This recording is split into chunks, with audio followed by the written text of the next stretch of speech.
1 aos Tessalonicenses, capítulo 5, versículos 1 a 11. Assim diz o Senhor. Irmãos, no que se refere aos tempos e às épocas, não há necessidade de que eu lhes escreva, porque vocês sabem perfeitamente que o dia do Senhor vem como ladrão à noite. Quando andarem dizendo paz e segurança, eis que lhes sobrevirá repentina destruição, como vêm as dores de parto à mulher que está para dar à luz, e de modo nenhum escaparão. Mas vocês, irmãos, não estão em trevas, para que esse dia os apanhe de surpresa como ladrão, porque vocês todos são filhos da luz e filhos do dia. Nós não somos da noite nem das trevas. Assim, pois, não durmamos como os demais, pelo contrário, vigiemos e sejamos sóbrios. Ora, os que dormem, é de noite que dormem, e os que se embriagam, é de noite que se embriagam. Nós, porém, que somos do dia, sejamos sóbrios, revestindo-nos da couraça da fé e do amor, e tomando como capacete a esperança da salvação. Porque Deus não nos destinou para a ira, mas para alcançar a salvação mediante nosso Senhor Jesus Cristo, que morreu por nós, para que quer vigiemos, quer durmamos, vivamos em união com Ele. Portanto, consolem uns aos outros e edifiquem-se mutuamente, como vocês têm feito até agora. Amém? Quais os primeiros pensamentos que te vêm à mente quando você ouve a expressão o dia do Senhor? O que significa o dia do Senhor? Quando ele acontecerá? O que é que isso representa? Como ele chegará? O que é que vai acontecer antes do dia do Senhor? O que é que vai acontecer no dia do Senhor? O que acontece depois do dia do Senhor? E como isso nos afeta? Bom, essa expressão foi utilizada 19 vezes no Antigo Testamento para se referir a um dia em que o próprio Deus iria visitar o seu povo. Deus em pessoa.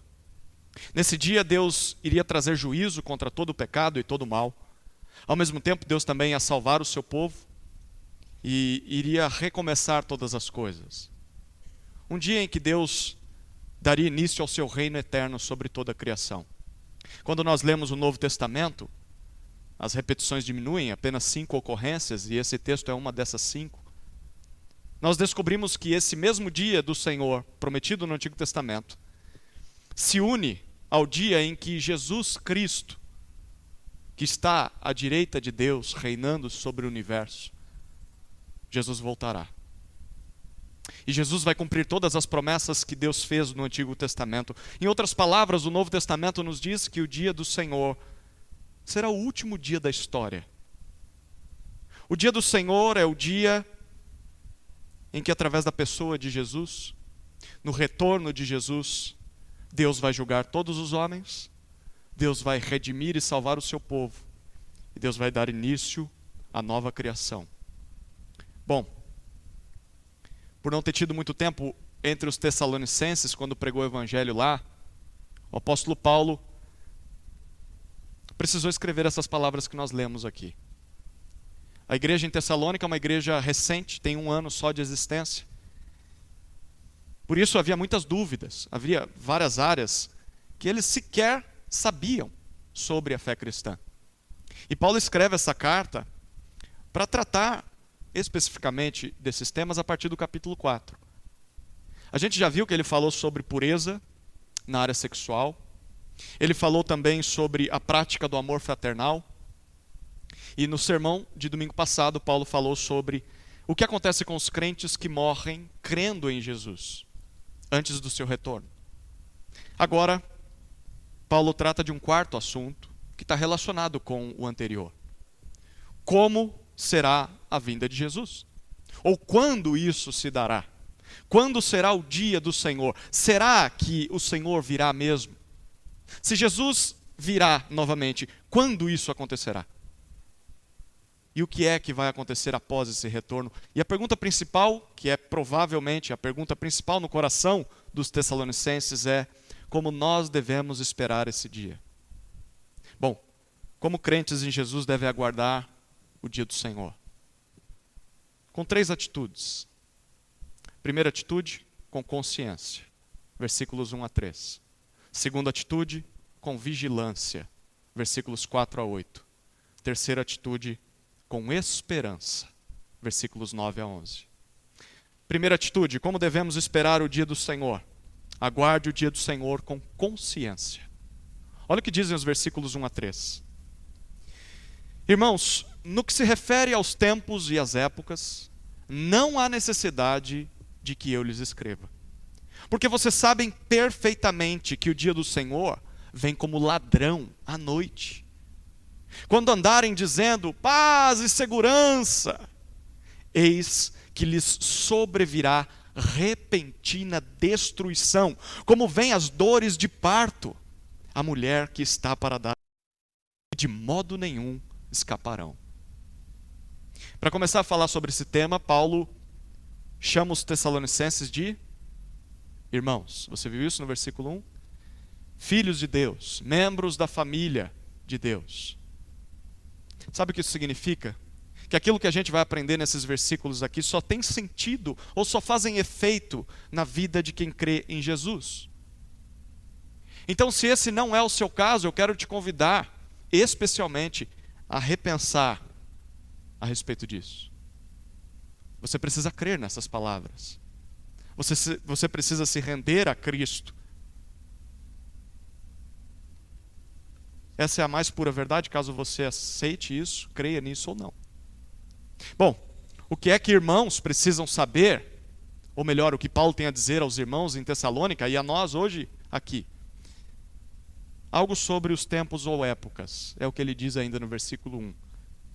Isso aqui, como eu disse, está relacionado com o que ele disse no final do capítulo 4. Nos versículos 16 e 17 do capítulo 4, ele falou sobre a vinda do Senhor Jesus.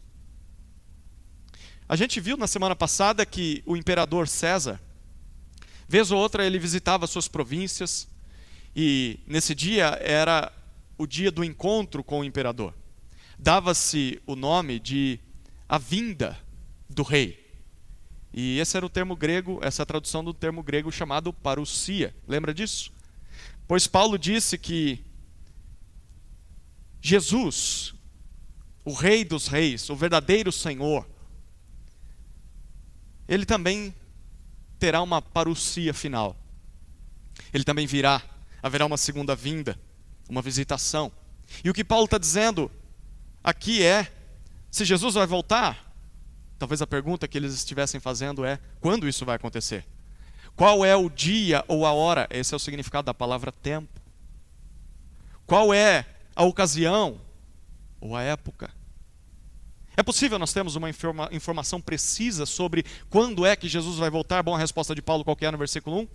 Não há necessidade de escrever algo novo sobre esse assunto. O motivo, ele diz no início do versículo 2, porque vocês sabem perfeitamente, vocês estão inteirados com precisão tudo aquilo que é necessário saber sobre esse tema. Em outras palavras, o que Paulo está dizendo aqui é o seguinte, gente, eu já disse tudo que eu sei sobre isso. Deus não me revelou mais coisas. Tudo que eu sabia, eu disse para vocês. Mas vocês também ouviram tudo o que precisavam. Para cumprir o que eu estou dizendo para vocês nessa carta, para viver uma vida de obediência a Deus, vocês não precisam de mais nada. É só isso que vocês precisam. Queridos, só essas palavras de Paulo já são suficientes para a gente colocar por terra todas aquelas tentativas fracassadas na história de pessoas que, não só no passado, mas hoje também, pessoas que tentam calcular ou definir qual será o dia, o ano, a época exata do retorno de Cristo. Já ouviu falar disso? De gente que profetizou que seria tal ano? Na nossa época a gente teve, no ano 2000, né? Começou isso lá atrás, no ano 1000, depois no ano 2000, aí ficou 2012, aí vai empurrando para frente. Tem outras seitas que dizem, olha, Jesus já voltou. E Paulo está dizendo, não. Na verdade, o próprio Jesus já tinha dito isso. Quando, no começo do livro de Atos, os discípulos perguntam se, quando o Espírito Santo descesse, era o dia em que Deus iria restaurar o reino a Israel. Jesus disse em Atos 1,7, não cabe a vocês conhecer os tempos ou épocas que o Pai fixou pela sua própria autoridade. Queridos, isso significa que Deus simplesmente não quis revelar aos homens quando é que o seu Filho vai voltar. E nós devemos nos submeter à vontade de Deus, ponto final. Então, tem duas aplicações aqui. A primeira é para você que está buscando encontrar essa data. Olha, desista. Não perca seu tempo. Não perca seu tempo tentando definir, encontrar em livros, na astrologia, em sábios da nossa época. É inútil, porque se fosse possível descobrir, Paulo teria dito. Concentre-se mais naquilo que Deus revelou. Concentre-se em conhecer a palavra de Deus, em ouvir e crer nessa palavra, em obedecer aquilo que está claro. Mas tem uma segunda aplicação aqui. Não acredite naqueles que afirmam saber com precisão quando será o retorno de Cristo. Tem gente que até define uma data, seja futura, teve gente que definiu uma data no passado. Essas pessoas que dizem com arrogância, eu sei o dia que Jesus vai voltar. Essas pessoas não passam de charlatões. São falsos profetas. São mentirosos. E por que eles são tudo isso? Porque Deus não revelou a data. Deus não revelou a hora exata. Se Deus não revelou nem aos apóstolos, que dirá as pessoas de nossa época? Não acredite nessas pessoas. Principalmente nesses vídeos de YouTube. Tem um detalhe aqui. Apesar de não ter nada novo a escrever à igreja, Paulo diz, eu não tenho nada para escrever sobre isso. Mas ele vai repetir as mesmas informações que a igreja já sabia. Algo que ele já tinha dito para eles quando estava entre eles. E isso aponta para o papel de um pastor, de um presbítero, de um pregador. O papel de um pastor não é criar algo novo. O pastor não é chamado a ser criativo quanto ao conteúdo da mensagem. O papel de um pastor é apenas repetir as velhas verdades da palavra de Deus. É isso que a igreja deve esperar de um pastor, é isso que um pastor deve fazer. O seu trabalho é ler, explicar e aplicar as velhas, mas poderosas verdades da palavra de Deus. Por mais que isso pareça repetitivo. Por mais que a maioria das pessoas não queira ouvir esse livro antigo, esse é o trabalho de um pastor. Mas também isso aponta para o nosso papel como rebanho, como ouvintes, como ovelhas. Nós precisamos ser lembrados constantemente daquilo que nós já sabemos. Por isso que Paulo vai repetir aqui. Porque a nossa tendência qual que é? É esquecer. A nossa tendência é não nos lembrarmos das verdades da palavra de Deus. Então, para isso, nós precisamos ler a Escritura. Nós precisamos ouvir a Escritura sendo pregada. Nós precisamos dar valor à pregação da palavra. Senão a gente esquece. E na hora da calamidade, falta esperança. O que é que nós já sabemos perfeitamente, ou deveríamos saber através da Escritura, Paulo? Bom, ele diz ainda no versículo 2: o dia do Senhor vem como ladrão à noite. Imagem curiosa, não é? Um ladrão à noite. Sabe quem pintou essa imagem? Foi o próprio Senhor Jesus. Em Mateus capítulo 24, Jesus disse o seguinte: se o pai da família soubesse a que hora viria o ladrão, vigiaria? Imagine isso. Você quer proteger a sua família. E que ladrão é louco de falar, olha, eu vou passar na sua casa às 3 da manhã. Se você soubesse disso, o que você faria? Hã? Jesus diz, se ele soubesse, ele vigiaria, não deixaria a sua casa, que a sua casa fosse arrombada. Faria alguma coisa. Então Jesus diz, por isso, estejam também vocês preparados, porque o Filho do Homem virá a hora em que vocês menos esperam. Como um ladrão que invade uma casa de madrugada enquanto todo mundo está dormindo, Jesus voltará de surpresa. Jesus voltará quando as pessoas menos esperarem. Essa é a hora de perguntar: e aí? Você está preparado para esse retorno? Sabe quem não vai estar preparado para esse retorno? Paulo dá um exemplo no versículo 3. Ele diz: quando andarem dizendo paz e segurança. Esse aqui era o slogan do Império Romano. O Império Romano se orgulhava da chamada Pax Romana, a forma com que eles conquistaram paz em toda a terra, claro, derramando muito sangue, provocando muita guerra. Mas eles diziam que havia paz e segurança. Através das mãos de Roma, o mundo inteiro encontrou paz e segurança. Bom, em outras palavras, sabe o que Paulo está dizendo aqui? Sabe quando Jesus vai voltar? Quando as pessoas acharem que conseguem resolver os seus problemas sozinhas. Jesus vai voltar quando governos ou países, nações, indivíduos pensarem que estão melhorando o mundo com as próprias mãos. Jesus vai voltar quando as pessoas afirmarem que não precisam de Jesus para consertar a humanidade. Não precisam de Jesus para consertar suas próprias vidas. Quando é que o mundo não foi assim? Era assim naquela época, com o Império Romano. E ainda é assim hoje, não é assim hoje?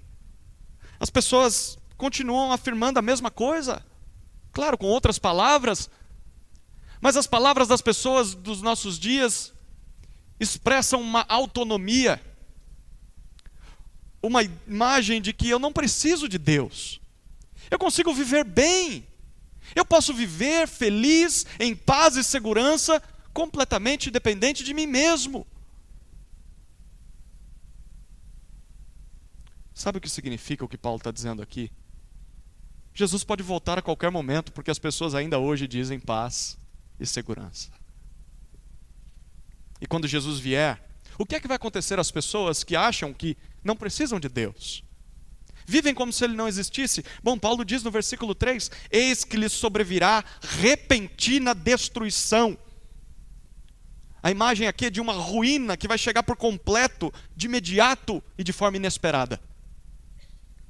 Quanto menos esperarem, o juízo de Deus contra os seus pecados os atingirá. E ele termina o versículo 3 dizendo, isso será inescapável, como vêm as dores de parto a uma mulher grávida, uma mulher que está para dar à luz. Todo pai e mãe aqui sabe que quando uma grávida começa o trabalho de parto, não dá para evitar o processo. Né? Eu me lembro da Tamires, agora no terceiro, no parto da Maria. A Tamires começou as contrações, minha sogra estava em casa e ela fingiu que nada estava acontecendo. Né? Eu não sei porque mulher também que está para dar à luz fica escondendo isso. Né? Eu acho que é para não ir para o hospital logo, fica enrolando. E aí a Tamires ficou lá, ela estava meio esquisita, a turma jantou e minha sogra foi embora. Quando minha sogra foi embora, a gente deitou na cama, eu olhei para ela, você não está bem, né? E ela falou, eu acho que começou. Ali, todo pai já sabe, toda mãe já sabe o que vai acontecer. Não sabemos? As próximas horas vão ser horas de muita alegria, de muita dor, de muita agonia, de muita ansiedade, de muita sujeira. O corpo vai, desculpem o termo, mas o corpo daquela mulher vai expelir aquela criança.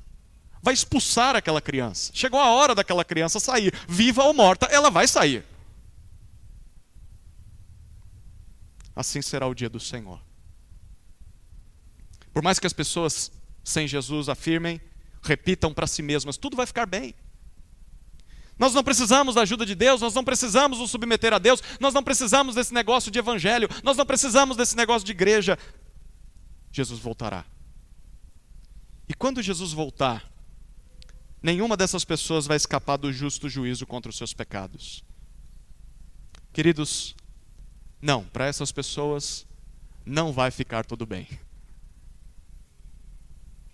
Se você não se render a Jesus hoje, Se você não se arrepender dos seus pecados e crer em Jesus, ao invés de melhorar, as coisas só vão piorar, por mais que você negue isso. Você vai ser castigado por toda a eternidade no fogo do inferno, porque você rejeitou o Criador santo, justo e eterno. Não tem como escapar desse dia. Nesse dia não haverá tempo para arrependimento. Vai ser tarde demais.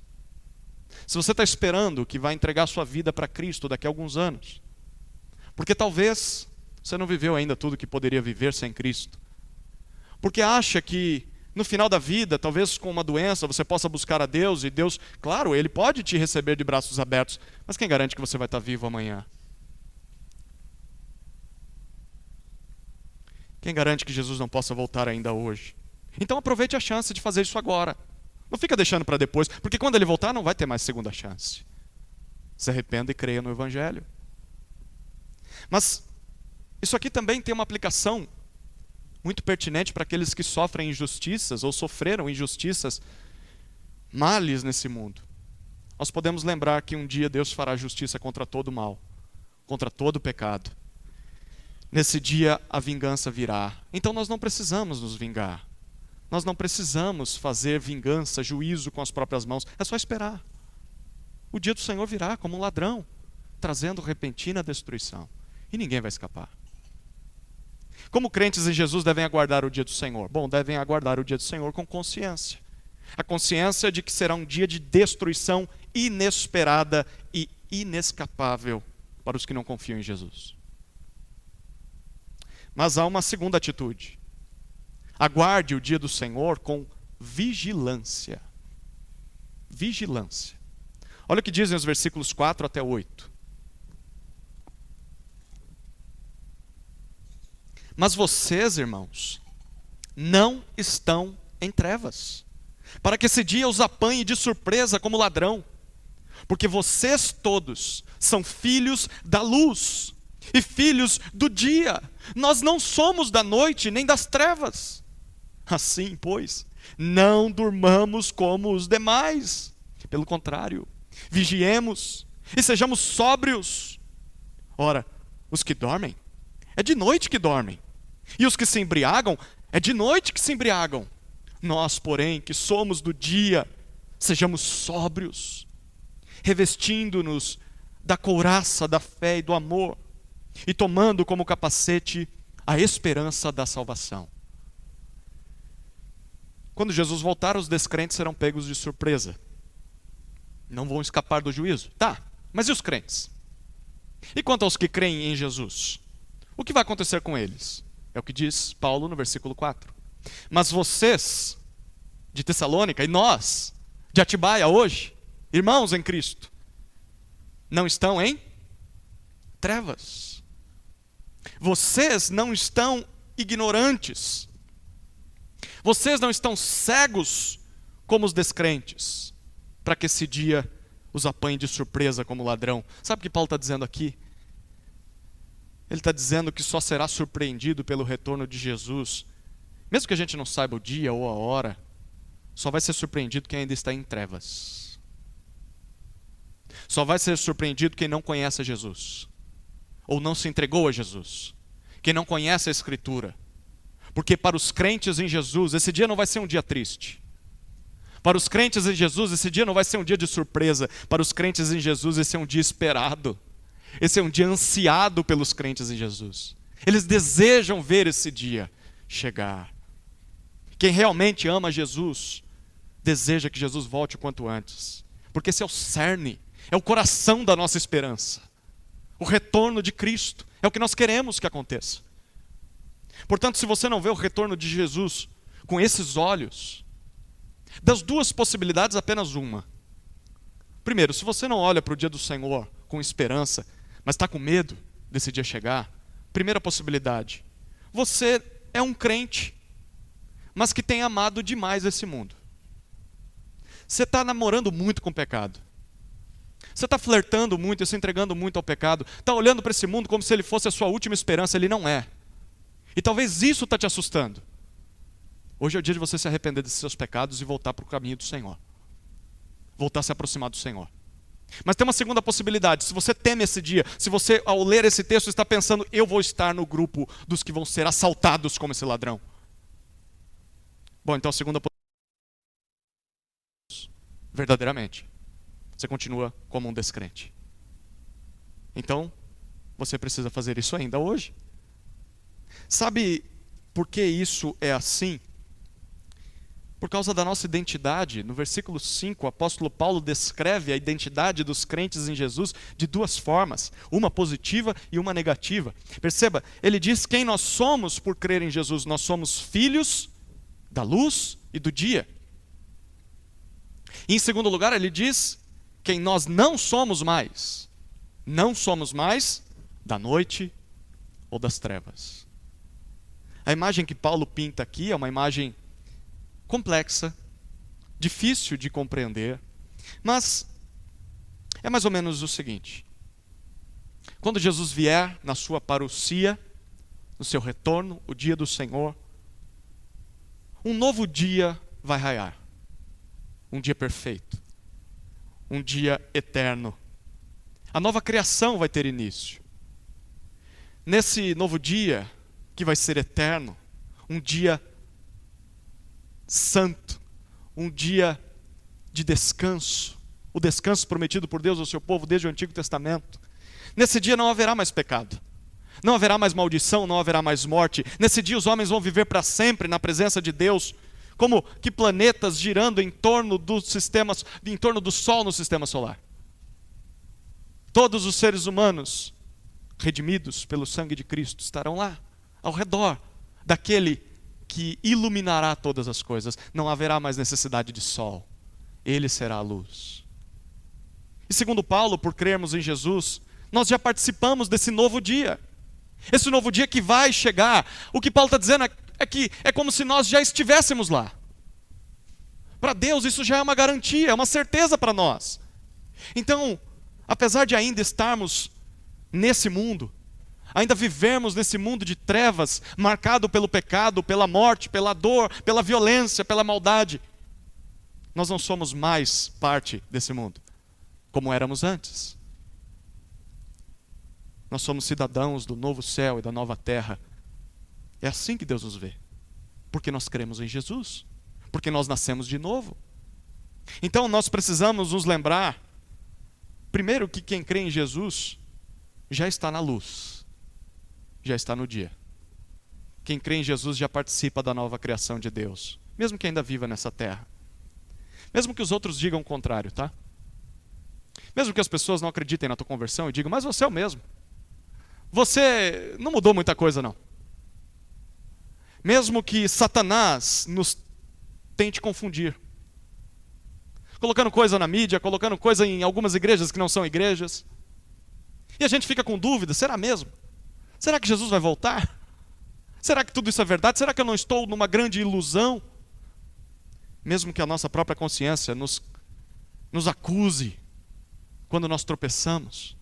Ah, eu acho que não. Eu acho que você não nasceu de novo. Eu acho que você não crê em Jesus de fato. Porque de novo você caiu nesse pecado. Queridos, nós precisamos lembrar, quem crê em Jesus já está na luz. Já está no dia. Já faz parte da nova criação. Mas precisamos nos lembrar também de que quem não crê em Jesus, segundo Paulo aqui, ainda está na noite. Ainda está em trevas. Mesmo que essas pessoas não acreditem. Mesmo que essas pessoas neguem. E mesmo que não pareça. Porque aparentemente, a gente às vezes olha para a vida dos descrentes e parece que ela está muito melhor do que a nossa, né? A gente faz tudo certo. A gente busca a Deus, a gente ora, a gente jejua, a gente lê a Bíblia, a gente se esforça para deixar Jesus transformar a nossa vida, a gente trabalha honestamente.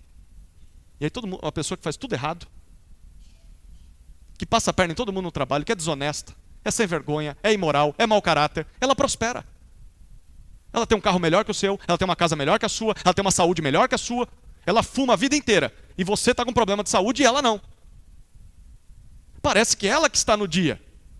Parece que ela é que está na luz. Não. Segundo a Escritura, mesmo que aparentemente essas pessoas sejam prósperas, inteligentes, cultas, poderosas, elas estão perdidas no pecado. Elas ainda estão nas trevas. A gente precisa lembrar disso. O que isso deve produzir em nossas vidas, ainda nessa terra de trevas? Bom, a resposta de Paulo no versículo 6 é assim, pois, ou portanto, consequentemente. Sabe o que você faz uma vez que você sabe disso? Ele oferece 3 aplicações. A primeira aplicação do versículo 6: não durmamos como os demais. Se os descrentes vivem ignorantes e ignorando a Jesus, achando que não precisam de Deus, achando que conseguem produzir paz e segurança com as próprias mãos, bom, se eles vivem assim, nós não devemos viver dessa forma. Queridos, como crentes em Jesus, o nosso estilo de vida, e aqui você pode colocar tudo no mesmo pacote: os nossos valores, as nossas ideias e ideais, os nossos alvos, os nossos sonhos, as nossas metas, os nossos tesouros, as nossas prioridades, o nosso caráter, as nossas atitudes, o nosso casamento, a criação dos nossos filhos, a forma com que lidamos com o pecado, o nosso estilo de vida não deve se parecer com o das demais pessoas. Porque as demais pessoas vivem como se Deus não existisse. Então, se a minha e a sua vida está semelhante às pessoas, a vida das pessoas que estão em trevas, tem alguma coisa errada. Não neles, porque eles estão em trevas, tem alguma coisa errada em nós. Porque, segundo Paulo, viver no pecado, diante da iminência do juízo, que vai vir como um ladrão, viver no pecado é como dormir. Viver no pecado é como estar em um sonho, um sono pesado, que na verdade é um pesadelo. Porque quando Jesus voltar, essas pessoas serão acordadas, serão despertadas para a verdadeira realidade. E a verdadeira realidade para elas será juízo. Vai ser tarde demais. Não durmamos como os demais. Segunda aplicação, ainda no versículo 6. Pelo contrário, vigiemos. Literalmente, fiquemos em alerta, atentos, acordados. Cadê o Heraldo? O Heraldo veio hoje? O Heraldo, segurança, não é, Heraldo? Você não ganha para ficar dormindo no trabalho, ganha? Não, tem que estar acordado. Pense no segurança. Paulo está dizendo isso. Fique atento, fique em alerta, fique de olhos abertos. Enquanto todo mundo está dormindo, você é como um sentinela, você é como um vigia. As pessoas estão dormindo para a realidade de Deus, dormindo para o retorno de Jesus. Nós não devemos imitar essas pessoas. Como um vigia, nós devemos estar atentos, não viver sonolentos, como os perdidos vivem. E Paulo termina no versículo 6 dizendo: e sejamos sóbrios. É a terceira aplicação dele. A ideia aqui é de viver de uma forma lúcida, uma forma contida, sábia, prudente. É viver com autocontrole. Uma vez que nós já fomos despertados do sono, já acordamos. Acordou? Você já acordou? Já levantou da cama? Já lavou o rosto? Já está com a roupa para trabalhar? Você já acordou, você não está dormindo mais. Uma vez que você acordou, você não pode viver de forma insensata. Você não pode viver de forma imprudente, desavisada, desatenta. Ao invés de vivermos embriagados, porque a palavra aqui traz essa ideia, na verdade é o contrário de embriaguez. Ao invés de vivermos bêbados, entorpecidos, como os perdidos desse mundo. As pessoas estão bêbadas, não só pelo álcool, não só pelas drogas, entorpecidas pelas drogas. As pessoas estão entorpecidas nos seus pecados, cegas, mortas por seus pecados. Elas não sentem o mal que fazem. Estão mortas nos seus desejos, nas suas cobiças, nos seus prazeres. E quanto mais o tempo passa, mais elas buscam satisfazer a sua alma no pecado. E Paulo diz: nós não. Nós não. Se nós já acordamos, nós devemos viver de maneira sóbria. Sóbria. Conscientes de quem nós somos. Conscientes de onde nós estamos. Conscientes do que Cristo fez por nós. Conscientes de para onde nós vamos. Conscientes do que Deus espera de nós até lá. Sóbrio. Você está sóbrio hoje? Você tem vivido a sua vida de forma sóbria, controlada? Ou você está meio mais ou menos. Um pouquinho alegre, porque tomou um pouquinho a mais de pecado nessa semana. Sejamos sóbrios. Isso porque, versículo 7, os descrentes que dormem e que se embriagam, eles fazem isso de noite. Em outras palavras, Paulo está dizendo, as pessoas que vivem como se não houvesse pecado, as pessoas que vivem como se Deus não existisse, as pessoas que vivem como se o juízo final fosse uma mentira, como se não houvesse céu e inferno, as pessoas que vivem como se não houvesse eternidade, como se tudo que a gente tem é isso aqui. Essas pessoas se entregam às paixões desse mundo e sequer percebem que estão perdidas. Elas não conseguem parar. Eles são da noite. Eles são filhos deste mundo. Eles merecem a destruição que virá no dia do Senhor. Nós, porém, versículo 8, nós, repare a repetição, repare a importância de Paulo. De novo ele diz, nós somos do dia. E como ele disse no versículo 6, sejamos sóbrios. Se de fato a nossa identidade foi alterada por Cristo, se de fato Ele nos acordou, Ele nos despertou no meio da madrugada, e já nos mostrou pelos olhos da fé o novo dia que está raiando, e já mostrou para nós que nós participamos desse dia, se nós já acordamos, nós devemos viver como quem já acordou.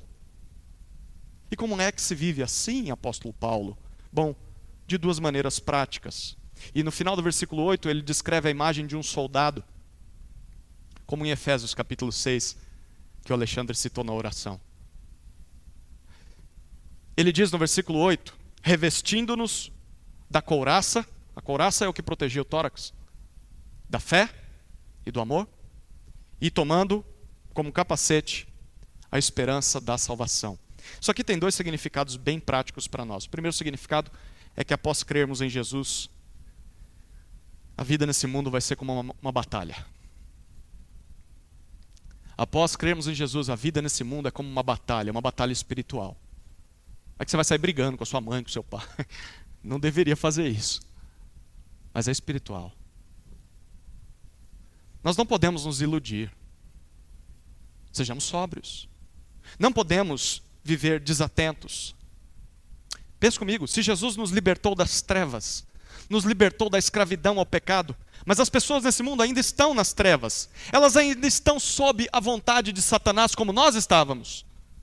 Você acha que o diabo vai lidar com isso de maneira tranquila? Ah, é só mais um que eu perdi. Você acha que é assim que ele vai lidar? Não! O diabo e seus demônios, eles vão fazer de tudo para que a gente retroceda, para que a gente volte àquela velha vida de pecado, volte à velha vida de quem está dormindo.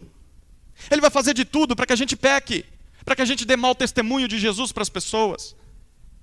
Ele vai fazer de tudo para que a gente não cumpra a vontade de Deus nessa terra, para que a gente viva distraído, fazendo a igreja dos sonhos, ignorando o que a Escritura diz, cumprindo o ministério dos sonhos, fazendo uma missão que Jesus nunca mandou a gente fazer, ignorando o que a Escritura está dizendo claramente. Satanás vai querer que a gente se desvie do foco, mesmo buscando a Deus. Por isso sempre a gente deve ir para as Escrituras. Satanás vai fazer de tudo para que a gente não anuncie o Evangelho, não faça discípulos, não liberte pessoas do pecado, das garras de Satanás. Mas há um segundo significado, além de, após crermos em Jesus, a vida é uma batalha. O segundo significado é que a forma de nos protegermos contra esses ataques vai ser uma fórmula bem simples. É através de uma vida de fé, amor e esperança. Opa, a gente já viu essas três palavrinhas nessa carta, não viu? Bom, o apóstolo Paulo já tinha dito isso lá no capítulo 1, versículo 3. Essas são as marcas de um verdadeiro cristão. As marcas de alguém que realmente crê em Jesus.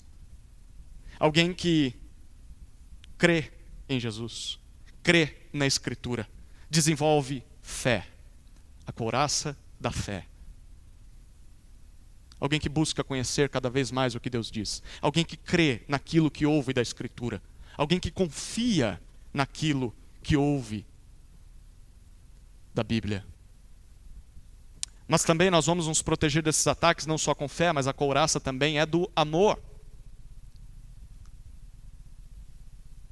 Um verdadeiro cristão que vive na luz no dia, é alguém que ama a Deus e ama ao próximo. Meu querido irmão, minha querida irmã, você não vai estar preparado para o dia do Senhor se você não congrega. Você não vai estar preparado se você não está perto dos seus irmãos. Como é que você consegue amar o próximo se você não está perto do próximo?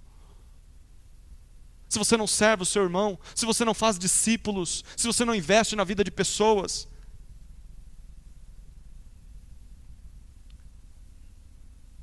Só vai estar preparado quem tem como capacete a esperança da salvação. Quem tem os olhos fixos na eternidade. Alguém que não olha apenas para os prazeres e para as oportunidades desse mundo, mas alguém que também não desanima diante das lutas e sofrimentos dessa terra. É alguém que está olhando lá para a eternidade. É para lá que eu vou. Isso aqui pode me ferir, sim, eu vou chorar, vai doer. Mas é para lá que eu estou indo. E eu não posso esquecer disso, porque senão eu volto a viver nas trevas. Como é que crentes devem aguardar o dia do Senhor? Com vigilância. Essa é a segunda atitude. Cultivando de forma sóbria e junto com uma igreja local a sua fé, o seu amor e a sua esperança. Se a gente não tiver isso, a gente vai voltar para a vida de trevas. Terceira atitude. Aguarde o dia do Senhor com esperança. Esperança. Versículos 9 até 11.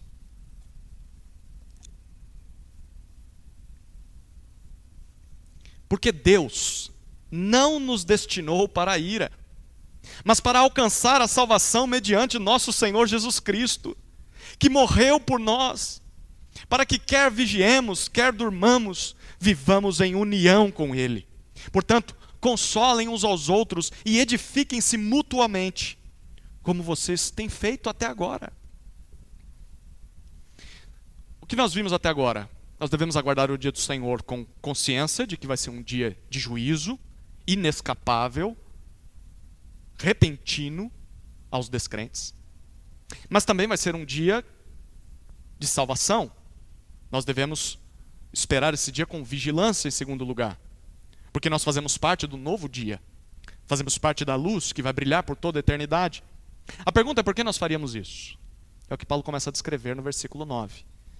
Por causa do nosso chamado. Olha o que ele diz no 9. Porque Deus não nos destinou para a ira. Deus não nos escolheu. Deus não nos estabeleceu para a ira, mas para alcançar a salvação mediante nosso Senhor Jesus Cristo. Paulo aqui está afirmando pelo menos 3 coisas. Primeira afirmação de Paulo. Deus nos escolheu. Deus nos chamou. Paulo já disse isso lá no capítulo 1, versículo 4. E ele também repetiu isso no capítulo 4, versículo 7. É a terceira vez que Paulo diz, Deus chamou, Deus escolheu, Deus destinou os crentes em Jesus. Mesmo sem merecermos, mesmo sem termos qualquer mérito diante de Deus, por pura graça, Ele se revelou a nós e Ele nos chamou. É por isso que nós deveríamos viver em vigilância. É por isso que deveríamos viver em sobriedade. É uma forma de gratidão. É uma forma de lealdade àquele que nos amou primeiro. Ele nos chamou. Mas há um segundo significado aqui. Deus nos libertou da ira. É o que Paulo diz. Deus não nos chamou ou não nos destinou para a ira. A ira é o que nós lemos no versículo 3. A repentina destruição que sobrevirá aos descrentes no dia do Senhor.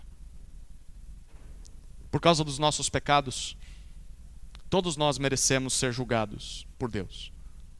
Todos nós merecemos ser condenados. Mas Deus, através do Evangelho, e essa é a mensagem do Evangelho, Deus resolveu essa questão por nós. De uma forma que eu e você nunca seríamos capazes de fazer. Na cruz, Jesus Cristo assumiu sobre si todo o castigo que nós merecíamos, para que nós pudéssemos experimentar o perdão do Deus Pai. Através de Jesus nós herdamos, Ele toma sobre si o nosso castigo, e depois disso Ele nos dá tudo aquilo que Ele merece. Ele nos substitui. Nós recebemos redenção, não merecíamos. Nós recebemos amor de Deus, não merecíamos. Nós recebemos filiação, somos chamados filhos de Deus, só Ele era filho de Deus, e Ele passa isso para nós. Nós não merecíamos paz com Deus, mas nós temos paz com Deus. Nós não merecíamos ter comunhão com Deus e nós temos comunhão com Deus por causa do que Jesus fez. Tem um alerta aqui. O alerta para mim e para você é que essa é a única forma criada por Deus e oferecida por Ele aos homens para que o ser humano pecador escape da ira de Deus. O dia do juízo virá, mas não tem outra saída. Para você escapar desse juízo, não é a religião que vai te fazer escapar, não são as boas obras, não é uma vida correta, porque talvez você ache que seja isso, não é ter uma vida de ética e de caráter, de moral acima dos demais, melhor do que a maioria da população, não é ter uma vida de bons costumes, vir para a igreja todo domingo, não é ter boa educação. O que vai te livrar da ira não é o poder ou as riquezas que você está buscando conquistar nesse mundo, não é porque você ajuda os outros e dá sopa para mendigo que você vai escapar da ira de Deus. Não é porque você serve em algum ministério, não é porque você é membro de uma igreja local. O que vai te fazer escapar da ira de Deus é crer no Evangelho. É só o Evangelho de Jesus que liberta pessoas da ira. Você deve fazer isso quanto antes, enquanto ainda há tempo, enquanto ainda há esperança. Mesmo que você talvez já seja um membro de igreja. Não é isso aqui que vai te salvar, não. É Jesus apenas. Em terceiro lugar, o que Paulo está afirmando aqui é que Deus não só nos escolheu e não só nos libertou da ira, mas Deus nos destinou para a salvação. Por causa do que Jesus fez, além de sermos libertos do juízo final, Deus ainda nos oferece a eternidade ao seu lado. E isso é graça. Isso é graça. Para nós, os que creem em Jesus, o melhor dessa vida ainda está por vir. Já parou para pensar nisso? Isso aqui não é frase de coach, não, tá? O melhor está por vir. Isso aqui é Bíblia. Para pensar, se já é bom crer em Jesus, e eu sei que há momentos difíceis na vida cristã, mas há momentos de tanta alegria, não há? Momentos assim que é como se você levitasse, é como se você estivesse subindo ao céu. É bom crer em Jesus nessa terra, fazer parte da sua igreja. Nós recebemos amor, carinho, encontramos uma família, talvez algo que não tenhamos. Encontramos filhos, pais, avós, mães, netos. Nós encontramos direção. É prazeroso fazer parte do povo de Deus. Mas ainda assim, nós estamos presos a esse corpo de pecado, esse corpo mortal. Ainda assim tem coisas que fazem como que sentíssemos um amargo na boca. Imagine o que nos aguarda após o retorno de Cristo. Bom, quando Jesus vier, nós viveremos para sempre ao seu lado, nós o veremos face a face. Deixa eu dizer, você não vai precisar mais de um pregador, não. Eu não vou precisar mais pregar. Nós vamos ouvir o próprio Senhor falando conosco. Nesse dia você não vai mais sentir dor, choro. Ele vai te dar um novo corpo. Um corpo renovado. Um corpo glorificado, sem os efeitos do pecado. Já parou para pensar o que seria meia hora sem tentação ao pecado? Qual o potencial que nós temos? Sem ficar pensando, eu não posso fazer tudo que eu quero, eu não posso fazer tudo que eu quero, porque se eu fizer pecado, você vai ser liberto disso. Você só vai ter olhos e pensamentos e atitudes para Deus. Liberdade. Você não vai mais sofrer com dores. Não vai precisar mais tomar remédio. Não vai precisar mais fazer exame. Passar por cirurgia. Mancar. Você vai ser liberto da morte. Nós não vamos mais chorar em velórios. Nós não vamos mais ter que sepultar pessoas. E nós vamos estar em uma nova criação, uma criação perfeita. É para essa salvação que nós somos destinados, queridos. É para lá que nós devemos olhar. Nós somos destinados para a salvação, não para a ira. E no versículo 10, Paulo descreve com mais detalhes a obra do nosso Senhor Jesus Cristo. Porque ele falou isso no final do versículo 9. Ele falou sobre Jesus, por meio de quem nós recebemos salvação. E no versículo 10 ele fala, ele morreu por nós. Para quê? Aí olha para o final do versículo 10. Vivamos em união com Ele. Daqui a pouco a gente olha para o recheio, para o meio. Mas pare para pensar sobre isso. Jesus Cristo morreu e ressuscitou em nosso favor, para que um dia nós também vivamos com Ele eternamente. Mesmo que, agora a gente olha para o meio do versículo 10, mesmo que vigiemos ou durmamos. Aqui, esse texto é um grande desafio, porque Paulo está usando a mesma palavra que ele usou no contexto, mas ele está usando as duas mesmas palavras para se referir a duas coisas diferentes.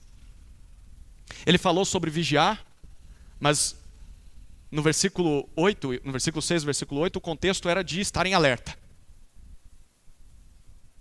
Na vida cristã. Agora ele fala num outro contexto. Parece que é o contexto de estar vivo quando Jesus voltar. Porque isso aqui está ligado com a outra palavra que ele usa. Quer durmamos. Ele acabou de dizer que a gente não dorme mais. Bom, então só pode ser que Paulo está usando o mesmo sentido do final do capítulo 4. Aqueles que dormiram em Cristo. Aqueles que morreram crendo em Jesus. Se Paulo está dizendo isso, o que ele está afirmando é o seguinte: Jesus morreu e ressuscitou em nosso favor, para que um dia a gente viva com Ele. Quer estejamos vivos quando Ele chegar, quer já tenhamos morrido quando esse dia chegar. Um dia nós vamos viver com Ele eternamente. Queridos, isso tem dois significados. O primeiro é que a nossa salvação custou caro. Custou muito caro. A nossa salvação custou a morte do Filho de Deus. Paulo diz, Ele morreu por nós, para que pudéssemos desfrutar de vida eterna. Nós não podemos desprezar isso. O pecado é tão feio, o pecado é tão destrutivo, que não havia outra forma de Deus acabar com o pecado, senão sacrificar o autor da vida, o seu próprio Filho.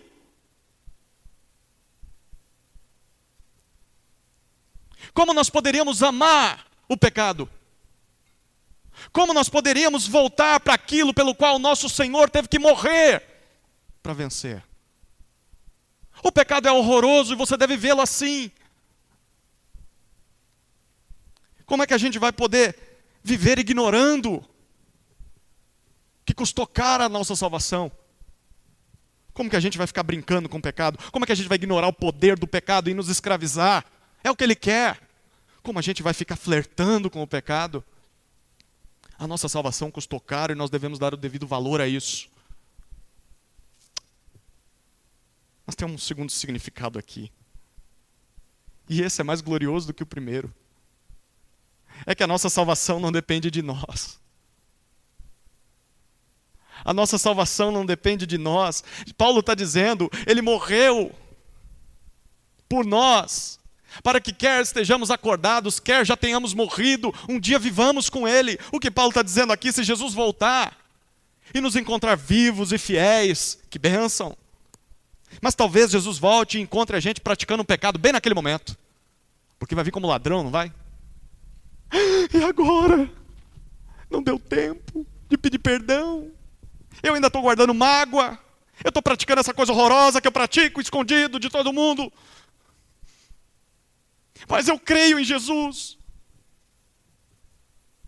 Paulo está dizendo, se Jesus voltar e encontrar você crente, fiel, ou encontrar você praticando um pecado, ou encontrar você vacilante, duvidoso, triste, desanimado, ou se Jesus voltar e você já tiver morrido, você já tiver sido enterrado, os anos se passarem, Paulo está dizendo, por causa do que Ele conquistou por nós na cruz, por sua graça, nós podemos ter certeza de que viveremos em união eterna com Ele. Não depende de nós, depende de Deus.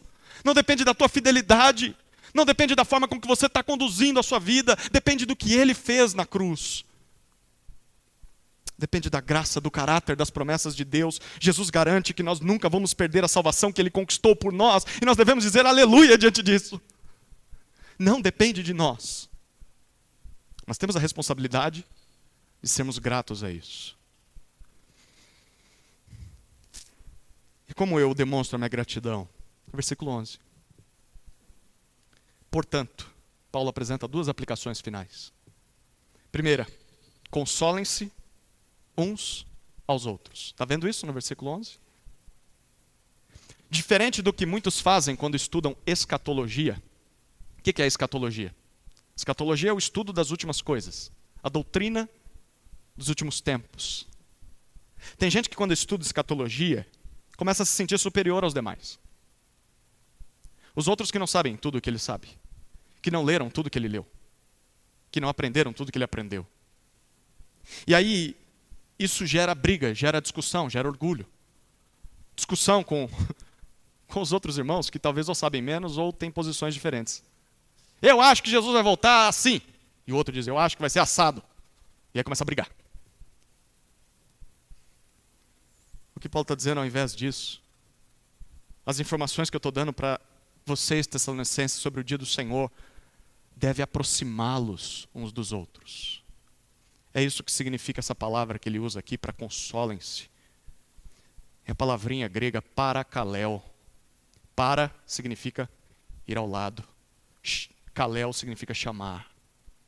Ele está dizendo, chamem uns aos outros aos seus lados, ao seu lado. Portanto, estejam próximos uns dos outros. Chamem as pessoas para o seu lado. E aí essa palavrinha pode significar várias coisas. Exortar alguém, caso alguém esteja em pecado, desatento, sonolento. Segundo, pode significar ensinar essa pessoa, aconselhar essa pessoa, lembrar aquilo que Deus diz, aquilo que Deus espera dela até que um novo dia surja no horizonte.